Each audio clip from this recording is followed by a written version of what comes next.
Alléluia. Bonjour peuple de Dieu. Vous pouvez vous asseoir un instant.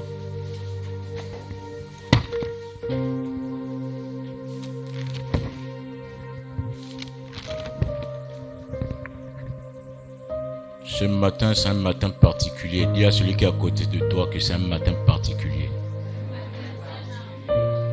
Parce qu'il y a des choses qui vont se décanter.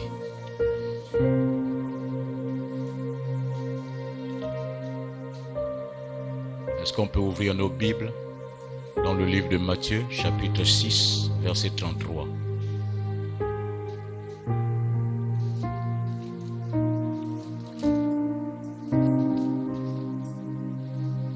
Est-ce que vous êtes? Alléluia. Je vais prier. Dieu puissant et redoutable, Père très saint, je te dis merci Seigneur pour cet honneur, Papa, que tu m'accordes. Je te dis merci pour ce peuple nombreux, Seigneur, que tu as amené dans ta maison, Seigneur. Merci pour le plan merveilleux que tu as pour eux ce matin. Merci, Seigneur, Père, pour la grâce, Seigneur, que tu as mis sur ton serviteur, le pasteur Léonel, et sur son épouse, pasteur Michel. Je te remercie pour ce ministère, Père, et pour l'ange de ce ministère, de cette église, le centre bâtisseur de foi. Je te dis merci pour l'atmosphère, Seigneur, que tu satures de ta présence. Et merci parce que ce matin, je suis confiant que cette présence, Seigneur, va être tangible, visible, palpable. Au nom puissant de Jésus, Saint-Esprit, je te dis merci. Et je promets de te rendre toute la gloire. Amen. Bien, je remercie également mon père, pasteur Lionel. C'est mon père, comme il vous a dit. Alléluia. Et merci papa pour l'honneur. Merci maman Michel. Merci, c'est un honneur. Depuis que je suis là, je peux encore prêcher un dimanche. Donc, je leur remercie pour la confiance. Et je bénis Dieu pour l'esprit qui est sur eux. Et je voudrais également encourager des gens ici, des femmes, des frères et des sœurs, mesdames et messieurs. Vous devez avoir un père spirituel. Vous devez avoir une mère spirituelle. Parce que lorsque tu n'as pas de père spirituel, tu n'as pas de mère spirituelle en Christ Jésus, tu es un bâtard spirituel. Autant il y a des bâtards dans le monde physique, autant il y a aussi des bâtards sur le plan spirituel.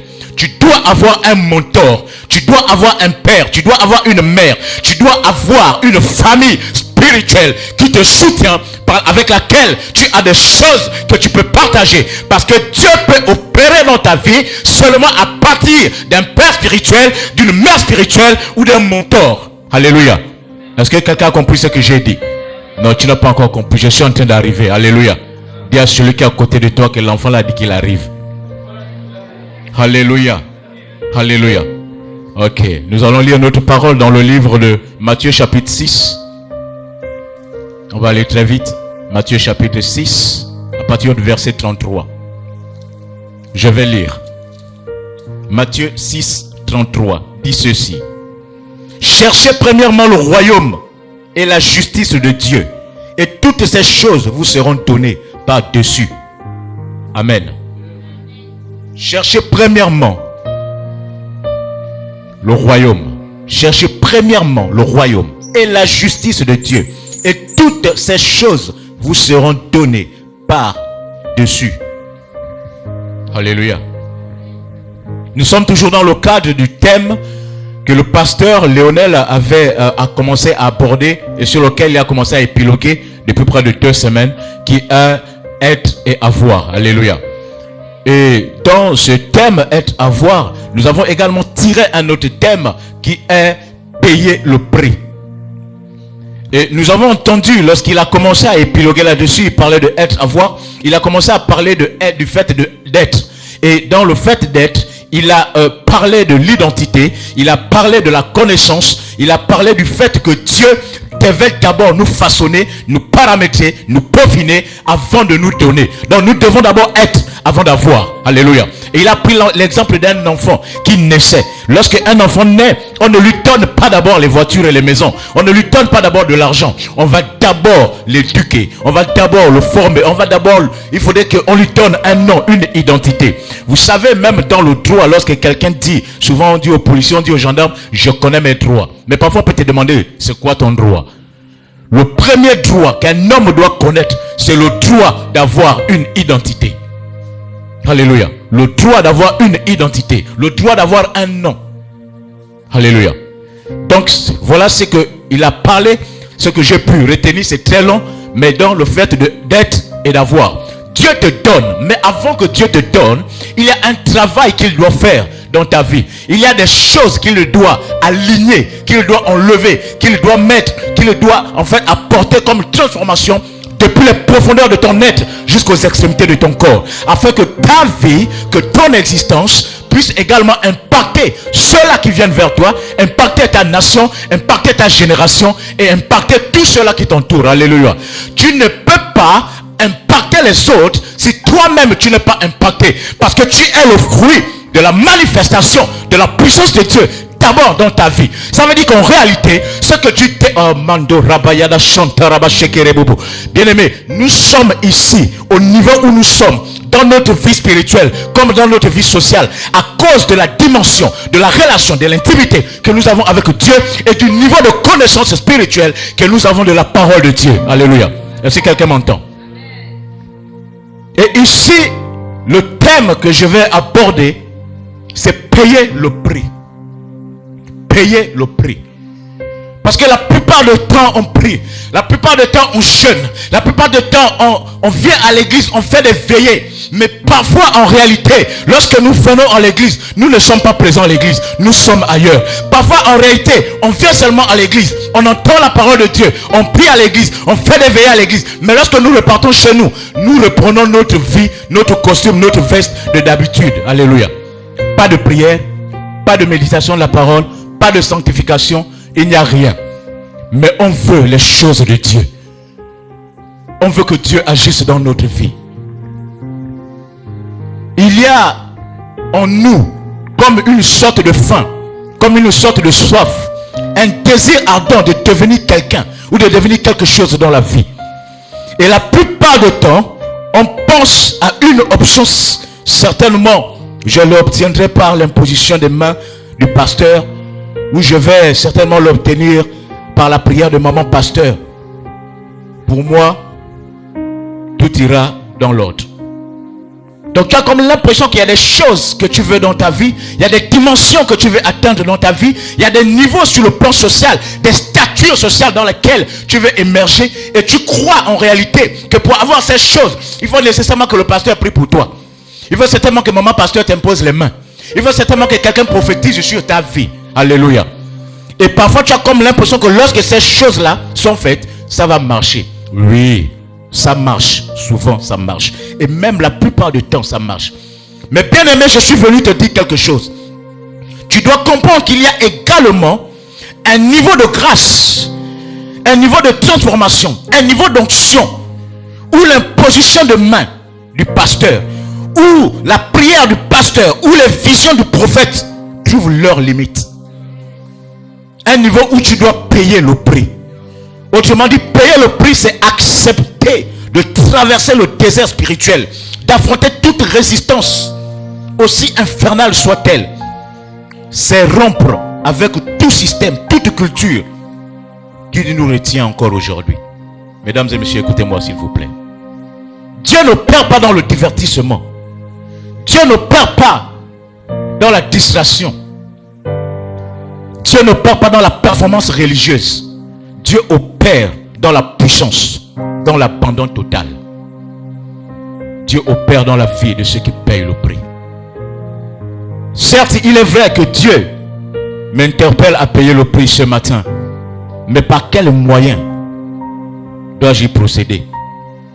Et parmi les moyens pour y procéder, nous retenons d'abord le premier moyen que je vais appeler la première étape. La prière. La prière. C'est-à-dire, Lorsqu'on parle de payer le prix, on est en train de parler ici de la capacité que tu as non seulement à te détacher du monde, à t'abandonner et à te concentrer, à garder tes yeux rivés sur les choses célestes. Alléluia. Tu dois en réalité t'accommoder avec la civilisation, la culture du royaume. Parce que le royaume a une certaine culture. Le royaume a une certaine discipline. Alléluia. Et lorsque tu es sur terre, quand tu as accepté de vivre en Christ, il y a un niveau d'onction, il y a un niveau d'opération, il y a un niveau de manifestation, il y a un niveau de guérison pour la maladie que tu as, il y a un niveau de décantation de problèmes par rapport aux situations que tu traverses. Ce niveau nécessite la manifestation puissante de Dieu. Et cette manifestation, tu ne peux l'avoir que si tu t'abandonnes. Et l'un des moyens par lequel tu dois t'abandonner premièrement et facilement, c'est la prière. Est-ce que quelqu'un avec moi? La prière.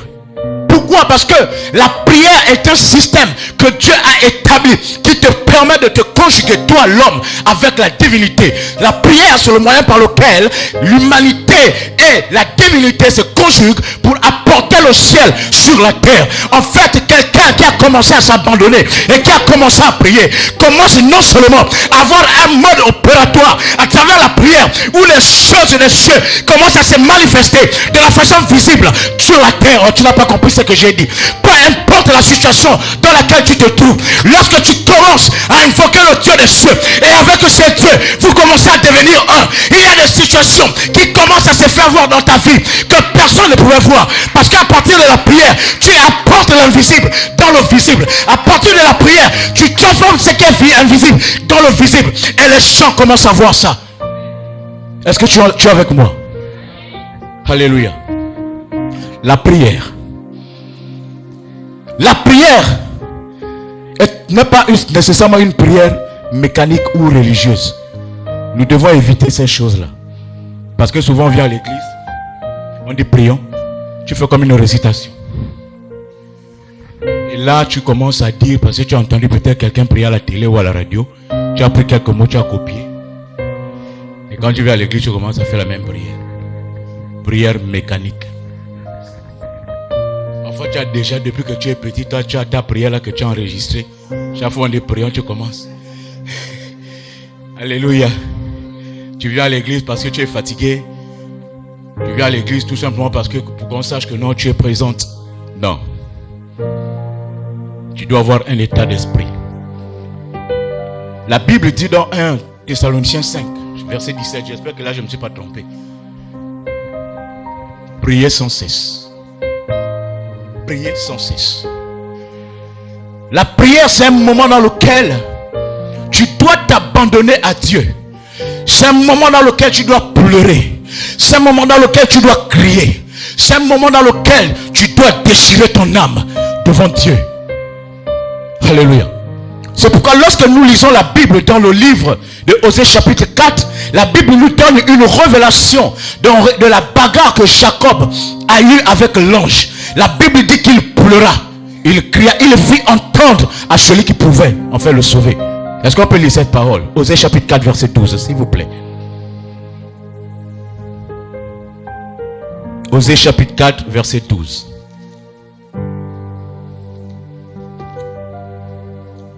Dans Osée chapitre 12 verset 4, je vais lire. Dans le sein maternel, Jacob saisit son frère par le talon et dans sa vigueur, il lutta avec Dieu. D'accord?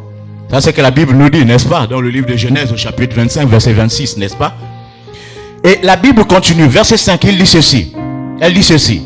Il lutta avec l'ange et il fut vainqueur.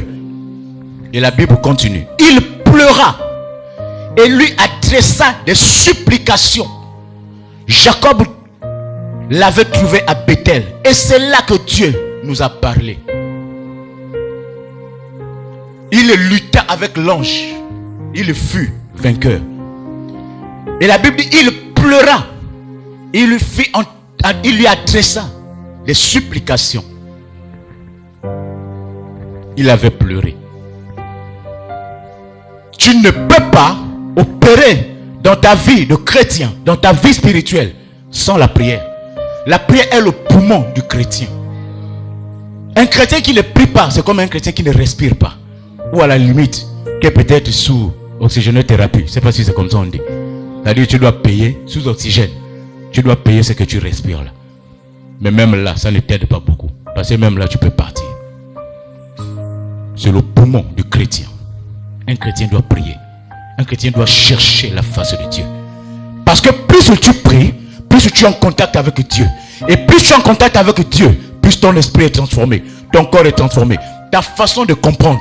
Tu ne peux être forgé que dans la prière. C'est dans la prière que ta foi est forgée. C'est dans la prière que le Saint-Esprit commence à opérer des transformations. C'est dans la prière que la parole de Dieu peut devenir vie et esprit. Qu'elle est vivante en toi. C'est dans la prière que le Saint-Esprit commence à opérer même autour de toi lorsque tu n'es pas au courant. Ça veut dire, il y a des manifestations qui se produisent dans ta vie, même indépendamment de ta volonté. Parce que parfois, lorsque tu es un homme de prière, quelqu'un peut se permettre de faire des plans là-bas pour te faire du mal. Tu n'es même pas au courant. Mais à cause de ta relation, à cause de ton intimité, à cause de ton alliance avec Dieu, par la prière, ces choses-là, les anges de l'Éternel vont aller le bloquer depuis là où il est. Tu n'es même pas au courant.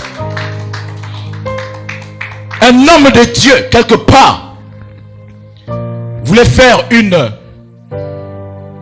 campagne d'évangélisation. Et au moment où il faisait la campagne d'évangélisation, voici comment la pluie a commencé à menacer. Une forte pluie. Et ce gars, c'est un homme de prière. Et il était arrivé au niveau où quand il déclarait, ça s'accomplissait. De là, alléluia. À cause de sa relation avec Dieu. Et là, il fait une prière dans son cœur. Il dit, Seigneur, je suis en train de faire ton œuvre. Fais en sorte qu'il ne pleuve pas. Je ne veux pas qu'il pleuve. Bien-aimé, quand la pluie est tombée là, la pluie est tombée d'une violence inouïe. Le gars était tellement découragé. Il n'y a plus eu campagne. Et il avait dit, si la pluie tombe, moi je ne veux plus jamais te servir. Et la pluie est tombée. Et le gars a remballé tout pour lui. Il est reparti dans le monde. Il commence à boire, fumer, faire sa vie. Des années plus tard, il est assis dans un bar. Un vieil homme rentre dans le bar.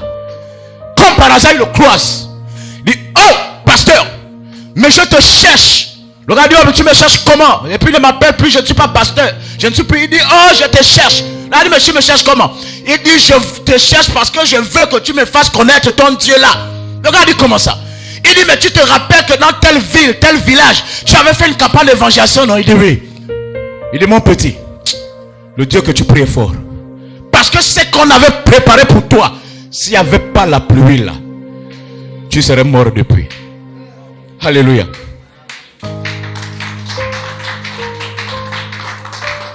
Il dit, ce qu'on avait préparé pour toi, s'il n'y avait pas la pluie, tu serais mort depuis. Mais ton Dieu est puissant. Parce que c'est la pluie qui t'a sauvé. Il a prié pour qu'il ne pleuve pas. Mais Dieu a fait pleuvoir. Dieu s'est souvenu de l'alliance qu'il avait avec lui. Même s'il ne comprend pas, écoutez, quand tu pries, même si tu ne comprends pas, lorsqu'il faut te sauver, Dieu te sauve. Lorsqu'il faut te bénir, Dieu te bénit. Lorsqu'il faut te guérir, Dieu te guérit. Lorsqu'il faut te lever, Dieu te lève. Lorsqu'il faut même que quelque chose se passe, même que tu tombes malade, Dieu te fera tomber malade. Mais l'objectif, c'est parce qu'il veut te sauver. Il n'y a rien que Dieu puisse faire dans ta vie lorsque tu as une connexion avec lui qui ne soit pas pour ton bien. Et c'est pourquoi la Bible le dit dans le livre de Romains chapitre 8 à partir du verset 28. Il dit, toutes choses concourent au bien de ceux qui aiment Dieu, de ceux qui sont appelés selon sa volonté. Alléluia.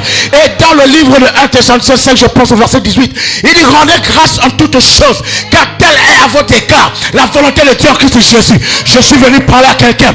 Bien Bien-aimé, ne regarde pas ta situation, mais tu dois rendre grâce parce que c'est la volonté de Dieu en Christ Jésus. Et si Jésus a permis cette volonté, c'est parce qu'il a un plan pour toi. C'est parce qu'il t'a connu d'avance. C'est parce qu'il t'a prédestiné. C'est parce qu'il t'a appelé à être guéri, à être élevé. Il t'a appelé à porter le ciel sur la terre. Il t'a appelé à manifester l'invisible dans le visible. Il t'a appelé à être une voix prophétique dans ta famille, dans ta génération, dans ta nation. Tu es appelé à conduire le peuple.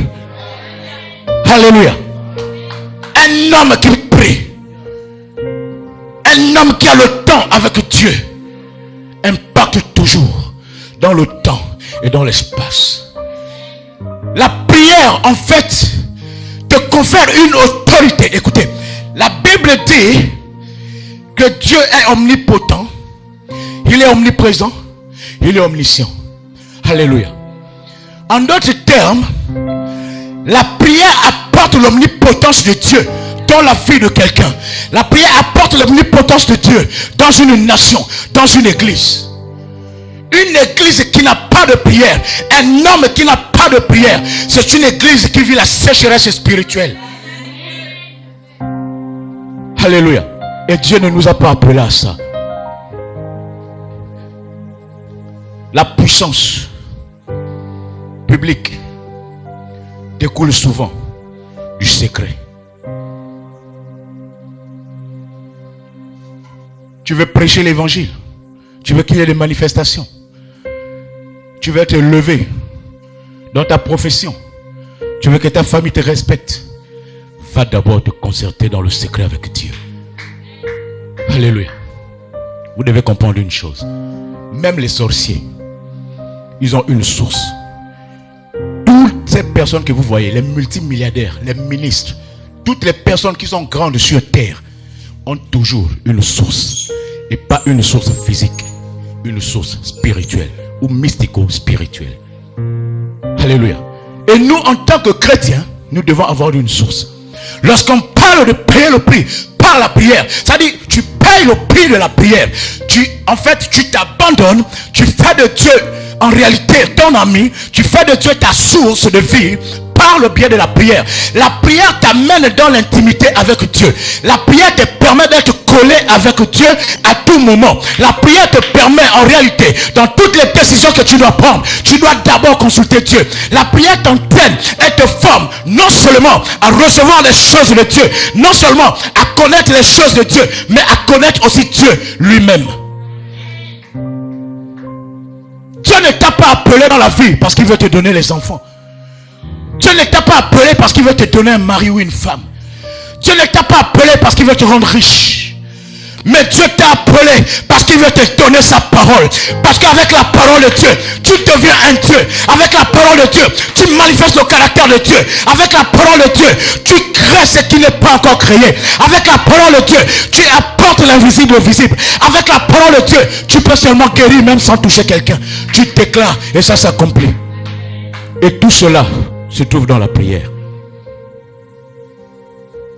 Tout cela. Jésus-Christ priait toute une nuit. Il chassait un démon peut-être en 3 secondes. Tu veux te manifester physiquement, va d'abord te cacher. C'est pourquoi la Bible dit que lorsque vous priez, votre Père, ne priez pas comme les pharisiens qui prient dans les rues pour se faire voir. Il dit, mais lorsque tu veux prier, il dit, va dans ta maison, va dans ta chambre, ferme la porte dans le lieu secret. Et puis ton Père qui est là en secret, et il te rendra dans le secret.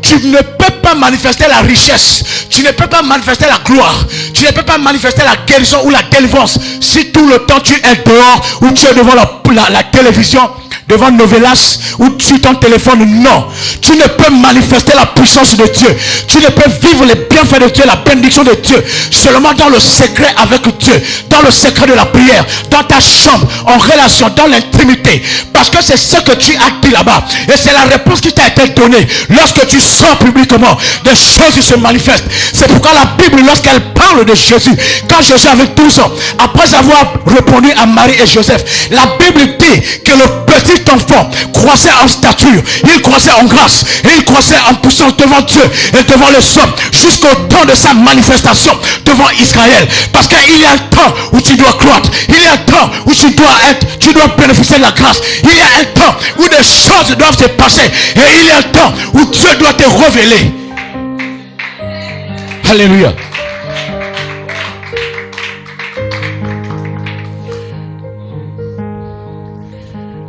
La prière est le fruit d'une consécration profonde. Car c'est dans le silence, la discipline du jeûne, l'immersion dans la parole et même souvent dans la solitude que Dieu agit avec puissance en toi par son esprit. Matthieu chapitre 6 verset 18. Vous pouvez le lire à la maison. La prière ne doit pas être un moment où tu dois être égaré, où tu dois avoir des pensées ailleurs. Non. C'est un moment où tu dois être consacré, où tu dois être abandonné. Alléluia. Bien-aimé en Christ Jésus, tu veux avoir la puissance de Dieu dans ta vie. Tu veux la voir à l'œuvre dans ta vie. Tu veux briser les chaînes de la captivité dans ta vie. Tu veux renverser les autels générationnels de ta famille. Tu veux forger ta foi, la modeler. Tu veux réaliser l'impossible. J'ai une bonne nouvelle pour toi. Tu dois payer le prix de la prière. Alléluia. Est-ce qu'on peut acclamer pour Jésus?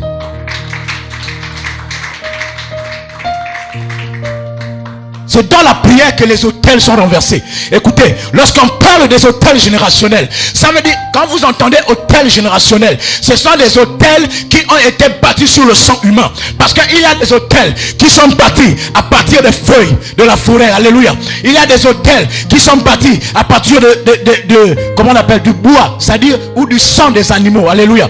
L'autel le plus puissant, c'est l'autel qui est bâti par le sang ou avec du sang. Et l'autel le plus puissant dans le sang, c'est l'autel qui est bâti avec le sang humain. Alléluia. Je vais vous expliquer quelque chose. Vous savez, quand un esprit, pourquoi les démons cherchent à posséder les corps humains ou à les influencer?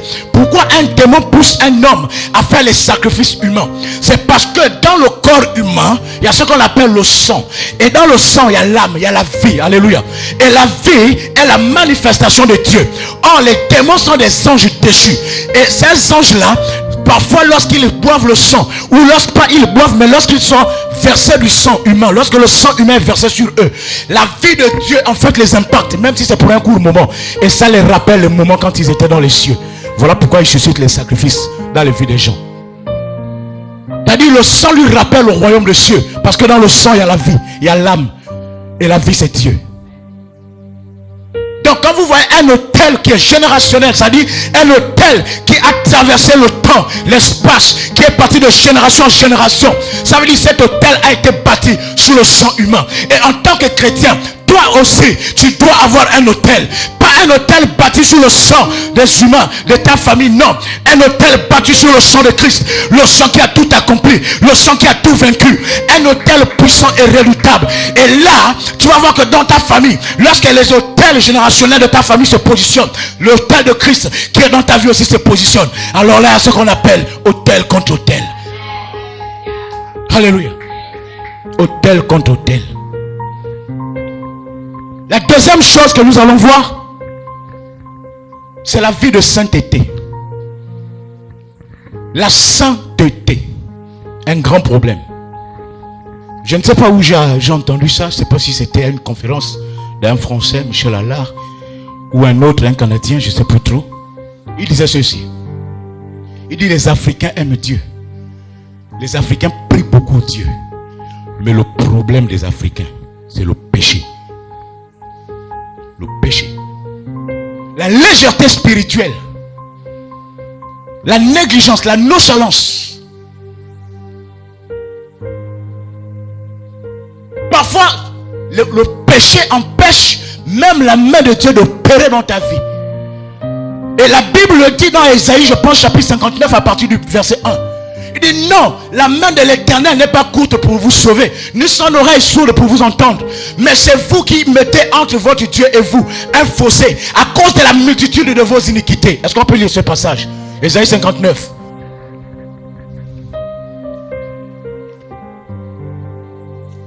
Ésaïe chapitre 59, verset 1 à 3. Je vais lire.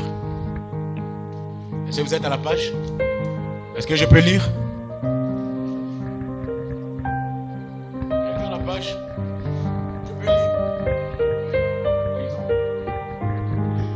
Non, la main de l'Éternel n'est pas trop courte, ni son oreille trop dure pour entendre.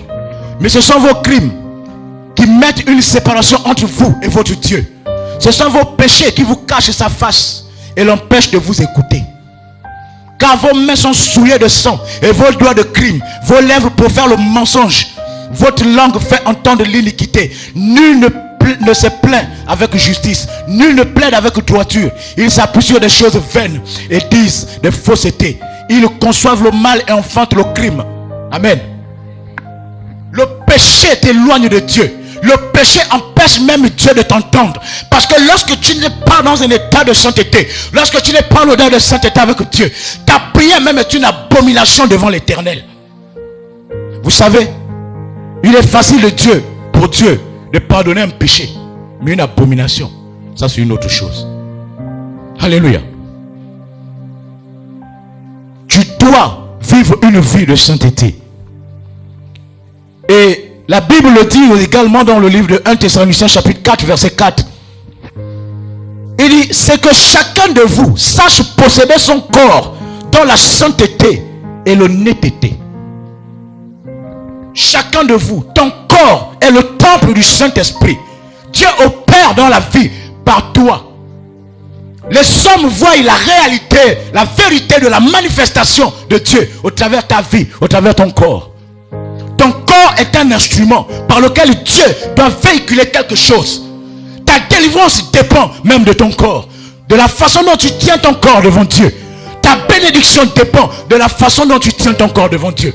Si à chaque fois tu pries, à chaque fois tu jeûnes, et tu dois tomber dans le même péché, ou vivre dans les souillures, dans l'impureté, Dieu n'est pas là. Parce que là même tu chasses la présence de Dieu. Tu attristes le Saint-Esprit. Et tu éteins les dons de l'Esprit qui sont en toi. Et il n'y a aucune manifestation. Il n'y a pas de gloire. Tu deviens un tambour qui résonne, mais qui n'impacte pas. Est-ce que tu es avec moi? Tu deviens ce que les gars rappellent là-bas dans la cité un tombeau vide. Comment on appelle? Un tonneau vide. C'est-à-dire tu es là même quand tu es plein, quand on cogne comme ça, il n'y a rien. Le péché, la sainteté. La vie de sainteté exige de prendre Dieu au sérieux. Quelqu'un qui ne vit pas dans la sainteté, c'est quelqu'un qui ne prend pas Dieu au sérieux. Et la sainteté, ce n'est pas seulement l'immoralité sexuelle, même le mensonge, l'hypocrisie. Tu es dans l'église, mais c'est toi qui n'aimes pas voir les autres. Tu es au milieu professionnel, c'est toi, tout le monde sait que tu es chrétien, mais tout le monde sait que c'est toi qui es bizarre. Pas parce que tu es différente, tu te comportes bien, non. Parce que vraiment, tu es acariâtre, tu es caractériel. Tu es impossible à vivre. L'impureté. Tu manques de justice. Tu ne prends pas Dieu au sérieux. La sainteté est un abandon pour être plus proche de Dieu. Le manque de sainteté t'éloigne de Dieu et empêche même sa main de te sauver. Mesdames et messieurs, s'il vous plaît, écoutez-moi. Ce qui refroidit ton âme ou ton amour, lorsque tu sens que ton amour est refroidi pour Christ, tu dois mettre de côté tout ce qui t'empêche de faire ces choses-là. Ta vie doit réjouir le cœur de Dieu. Tu veux voir la puissance de Dieu dans ta vie, bien-aimé en Jésus-Christ. Tu dois payer le prix de la sainteté. Alors tu dois te poser la question: qu'est-ce qui m'empêche de sortir? Qu'est-ce qui m'empêche de m'en sortir? Qu'est-ce qui m'empêche d'être béni malgré le fait que je sois chrétien, malgré le fait que je sois régulier à l'église, malgré le fait que je prie? Qu'est-ce qui m'empêche? Parfois c'est une habitude que tu as. Parfois c'est une distraction. Parfois c'est même un péché que tu n'as jamais confessé. C'est quelque chose de tellement subtil que tu n'as pas vu venir. Tu ne peux pas servir Dieu. Et Dieu ne peut pas opérer dans ta vie si tu es toujours dans l'impureté, dans la souillure. La sainteté. Parce que c'est par la sainteté que tu verras Dieu. C'est par la sainteté que tu peux avoir une rencontre avec Dieu. Ta vie ne peut avoir un impact que par ta rencontre avec Dieu, ton intimité avec Dieu. Lorsque quelqu'un se pointe ici, lorsqu'il parle et il y a une manifestation, il impacte, il y a une influence dans ta vie, que ce soit dans ton milieu de travail, dans ta famille, l'impact que tu opères avec lequel, l'impact, l'influence que tu manifestes dans ta vie dépend de ton intimité, dépend de ta pureté, dépend de ta sanctification, de ta consécration et du prix que tu as payé indépendamment même de ta volonté, parce que la conscience de la sainteté en réalité commence à amener Dieu dans toi et tu dois demeurer dans cette conscience. C'est pas aujourd'hui tu es saint, demain tu n'es plus saint. J'ai écouté un homme qui disait, vous savez, même quand on parle de sainteté, tu peux avoir fait 20 ans, 30 ans dans le christianisme, c'est à chaque fois tu dois faire le même péché pour venir demander pardon. Ça dit que tu n'as pas encore grandi, tu es immature. Et parfois nous sommes encouragés. Vous savez, le problème de l'église de Jésus-Christ aujourd'hui, c'est que l'église a eu la manie de fabriquer des bébés géants, des bébés spirituels géants. Et vous savez, un bébé quand il est géant, même les adultes ils les voient petits. Tu sors de je ne sais où dans le monde, Dieu, Jésus-Christ a eu pitié de toi, compassion, il t'a ramené. Tu arrives dans l'église, c'est toi qui veux jouer les grands.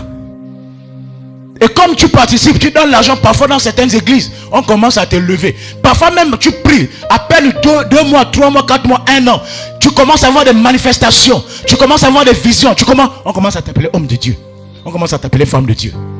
Alors que tu es un bébé spirituel géant, tout simplement. La sainteté, la pureté, le mensonge, l'hypocrisie, l'escroquerie, la moquerie, l'immoralité, le vol, le mépris, la médisance, l'orgueil, la vanité, l'arrogance, le mal-tu vu. Tu viens à l'église montrer ton, comment on appelle ça, les trucs des femmes, leurs cheveux là. Tu mets les peintures de guerre. Faut m'excuser, je sais que vous êtes jolis comme ça. Les clignotants, les phares. D'autres appellent même, je pense qu'il y a même des trucs comme ça qu'on appelle les phares chez les femmes. Les phares. Les pleins phares. Parfois un message, ça arrive ici quoi. Ça sort là. Tu regardes comment on appelle les paupières là. Oh! Tu regardes la maman comme ça, l'œil ne s'ouvre même plus bien quoi. C'est maintenant qu'elle est comme ça. Tu dis mais la maman elle a quel souci? Quand tu t'as bien comme ça, tu sens que non, c'est trop long quoi. Aïe. Alléluia. Donc la sainteté est très importante pour quelqu'un qui veut marcher avec Dieu. Et tu dois voir qu'est-ce que tu dois abandonner. Tu dois te confesser. Et tu dois abandonner. La Bible dit une chose dans le livre de Proverbes chapitre 28 à partir du verset 13. Il dit celui qui cache ses péchés ne réussit pas. Celui qui cache ses péchés ne réussit pas. Mais celui qui les avoue et les délaisse obtient miséricorde. La condition sine qua non pour que tu réussisses dans ta vie, c'est d'abord de confesser ton péché. Alléluia. Si tu n'as pas confessé ça, tu ne réussiras pas. Et quand tu as confessé, il ne suffit pas de confesser. Il faut aussi prendre la résolution d'abandonner. Il faut commencer à abandonner. Une petite décision. C'est juste une petite décision. Tu regardes, qu'est-ce qui t'empêche d'aller vers Dieu? Qu'est-ce qui te retient? Parfois c'est une faute, une habitude, une distraction que tu as. Novella, ça a trop pris la place. Même quand tu dors, après avoir prié, écouté l'évangile, reçu les impositions de main, les visions des prophètes, même tu dors, tu rêves. Ça dit même quand Dieu veut te parler, il est obligé même de te parler à travers le personnage de Novelas. Parce que c'est tellement rentré dans ta tête. Alléluia. Oh, moi je vous dis, moi-même j'étais un cinéphile. C'est-à-dire je suis arrivé au niveau où quand le film se passe quoi, je sais déjà comment ça va se passer la partie là. Alléluia. Et enfin la troisième chose, nous allons terminer par là, c'est la cohésion avec les frères. Est-ce qu'on est ensemble? La cohésion avec les frères. Bien-aimé, tu ne peux pas être chrétien et grandir seul. C'est pas possible. Un chrétien ne peut pas être chrétien et grandir seul. Voilà pourquoi on parle d'église. Voilà pourquoi on parle de famille spirituelle. Voilà pourquoi on parle de communion fraternelle. Parce que tu as toujours besoin. Même dans le monde, quelqu'un qui grandit, tu ne peux pas. Tu ne peux pas grandir seul. Vous savez, j'ai remarqué souvent dans certaines familles, des parents qui ont vécu avec le père, la mère et les enfants. Les enfants ne partent pas en vacances chez l'oncle, chez la tante, chez les grands-parents. Quand vous voyez ce genre de parents, c'est des gars qui ont des limites. Parce qu'en réalité, il y a des choses qu'ils ne veulent pas que l'extérieur sache. De peur qu'on apporte des modifications, des transformations. Alors ils sont obligés de se cacher. Non, moi je n'aime pas aller chez les gens. Non, moi je n'aime pas rester chez les gens. Ça, ce sont les chrétiens de bébés spirituels. Ceux-là, ils ne sont même pas géants. Ils sont minuscules. C'est des mini-pousses. Alléluia. Le christianisme requiert une communion avec les frères pour grandir. Parce qu'avec les frères, il y a un partage que vous avez. Vous partagez vos luttes, vous partagez vos souffrances, vous partagez vos temps de bénédiction. Alléluia. Bien aimé, les plus grands réveils au monde se sont manifestés à travers des chrétiens qui étaient ensemble dans un commun accord quelque part. Et voici, la Bible nous le recommande. C'est pourquoi la Bible nous le dit dans le livre de Matthieu, à partir du chapitre 18, chapitre 18 verset 19, avant. Là où 2, 3 sont réunis, je suis avec eux, au milieu d'eux. Et dit quoi qu'ils demandent. Regardez le jour de la Pentecôte. La Bible dit qu'ils étaient tous ensemble. Actes des Apôtres chapitre 2. Tous ensemble dans un même lieu. Tous ensemble. Tu dois avoir un frère avec lequel tu partages. Tu dois avoir une soeur avec laquelle tu partages. Tu dois avoir un groupe de prière avec lequel tu pries, tu partages. Tu partages tes luttes, tu partages tes problèmes. Vous devez vous confesser les uns avec les autres. Vous devez communier. Parce qu'un chrétien qui vit seul, c'est comme une brebis qui est hors de son troupeau et devient une proie facile pour les prédateurs. Et la dernière fois, j'étais, pour ceux qui étaient là, j'étais en train de parler, parce qu'il y a une parole dans la Bible qui dit veillez, car votre ennemi le diable rôde autour de vous comme un lion rougissant cherchant qui dévorer. Et j'étais en train d'expliquer la tactique du lion. Et le lion n'attaquait que 3 genres de proies. La première proie que le lion attaque, ce sont les proies qui sont éloignées du groupe. Lorsque le lion est en train de chasser les buffles, les gnous, les gazelles, quand il les regarde, ils peuvent être 10 lions, mais quand il regarde, il cherche la proie qui est éloignée du troupeau. La proie qui est isolée. C'est pourquoi lorsque vous allez voir même dans nos familles, lorsque la famille ne t'aime pas, lorsqu'elle ne comprend pas ta destinée, elle a tendance à te isoler. En fait, lorsque tu es isolé, ça veut dire que tu es vendu. Ça veut dire que tu es la proie des prédateurs. Ça veut dire qu'en réalité, tu n'as aucune protection. Tu n'as aucune protection. Tu es livré à toi-même. Un chrétien qui ne reste pas avec les autres chrétiens, un chrétien qui n'a pas de mentor, qui n'a pas de père spirituel, qui n'a pas de mère spirituelle, qui n'a pas d'église, un chrétien qui n'a pas un groupe avec lequel communier, c'est un chrétien mort. C'est un chrétien qui est une proie facile pour les prédateurs. C'est un chrétien qu'on peut influencer facilement. C'est un chrétien qu'on peut manipuler facilement. C'est un chrétien qu'on peut dominer facilement. C'est un chrétien qu'on peut intimider. C'est un chrétien qu'on peut contrôler. Alléluia. Le lion, il prend cette proie. Il cherche la proie qui est isolée. Donc quand tu es chrétien, parce que le jour où tu as accepté, vous savez, quand tu étais dans le monde, peut-être tu n'as pas tous les problèmes.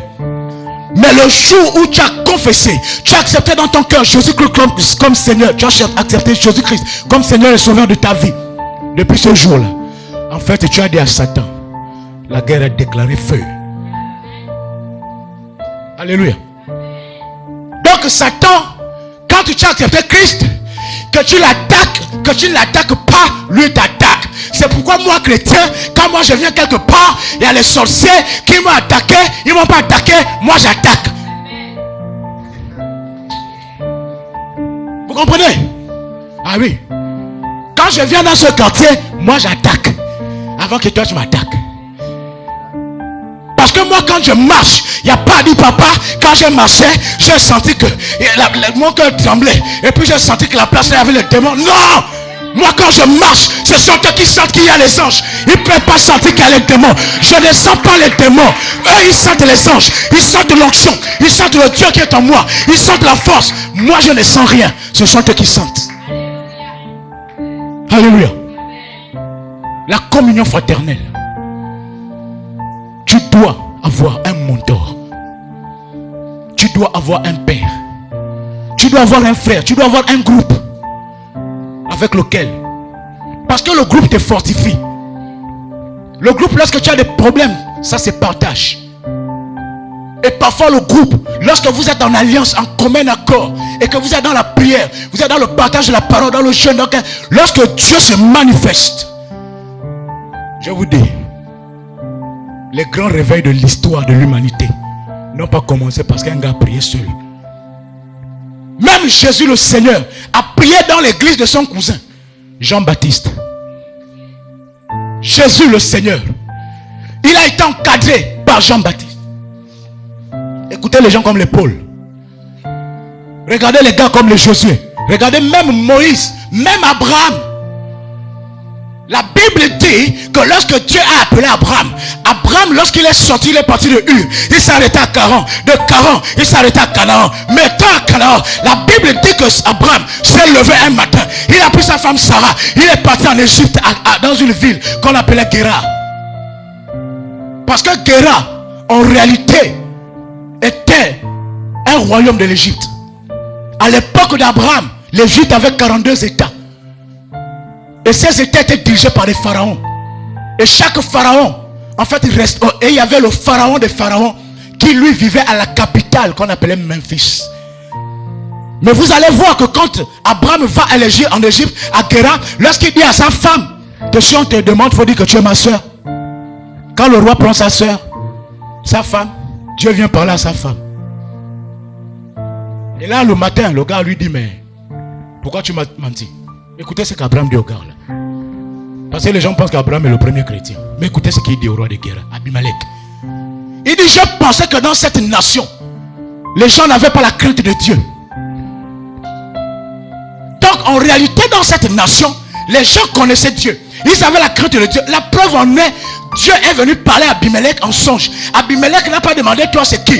Il a dit, Seigneur, feras-tu périr un peuple juste? Il a même discuté avec Dieu. C'est qu'il connaissait Dieu. Et Abimelech, c'est dans cette parole, pour la première fois, et je pense que c'est la seule parole, où on a appelé Abraham prophète. Il avait besoin. Et Abraham est resté auprès d'Abimelech. Il est resté à Guéra. Il a été enseigné à Guéra. Jusqu'au jour où il est parti. Et Abimelech l'a dit, quand tu vas là, souviens-toi de moi. Tu dois avoir besoin, tu dois avoir un mentor dans ta vie. Tu dois avoir un frère qui te conduit. Tu dois avoir un père spirituel, une mère spirituelle. Tu dois appartenir à un groupe. Tu dois vivre la communion fraternelle dans l'église de Jésus-Christ en tant que chrétien. Si tu veux aller loin dans ta vie, si tu veux payer le prix. Parce qu'il y a un niveau où tu dois payer le prix étant accompagné. Il y a des choses qui arrivent dans ta vie. Lorsque Dieu veut te lever, lorsque Dieu t'amène dans l'ascension, il a besoin de t'isoler, de t'amener dans le désert, de t'amener dans la souffrance, dans la galère. Mais il y a aussi des niveaux de vie. Là où Dieu est en train de t'amener, il est en train de te propulser. Il a besoin que tu sois aussi avec un frère et une soeur dans un groupe. Que tu sois dans une église. Alléluia. Nous allons terminer par là. Ce que je veux dire ce matin, bien-aimés, en outre, nous devons comprendre que cette vie, la vie que nous menons sur terre, est une vie passagère. Elle est temporaire. Et tout ce que nous faisons ici-bas résonne dans l'éternité, dans le monde spirituel. De plus, quand tu as la conscience de payer le prix, c'est la façon de ta manière de comprendre comment il faut prier, que c'est important. Quand tu as la conscience qu'il faut payer un prix, ça te donne une autre vision. Ça te donne une autre compréhension des épreuves, des tribulations que tu vis. Tu as une autre façon de comprendre comment servir Dieu. Tu as une autre façon de comprendre comment il faut prier. Tu as une autre façon de comprendre comment il faut vivre la sainteté. Tu as une autre façon de comprendre pourquoi il faut pardonner. Tu as une autre façon de comprendre le prix à payer. Il y a beaucoup d'autres étapes. Je pouvais bien parler du jeûne. Je pouvais bien parler de la parole de Dieu. Je pouvais bien parler de la conscience, de la présence de Dieu, de l'onction dans laquelle nous devons demeurer. Mais le temps qui nous est imparti ne me le permet pas. Alors, bien-aimés, je voudrais dire que nous sommes des gens ordinaires, avec des luttes, des limites, des jours difficiles. Mais nous devons garder les yeux fixés sur Christ. Alléluia. Est-ce qu'on peut se lever? Acclamer pour le Seigneur.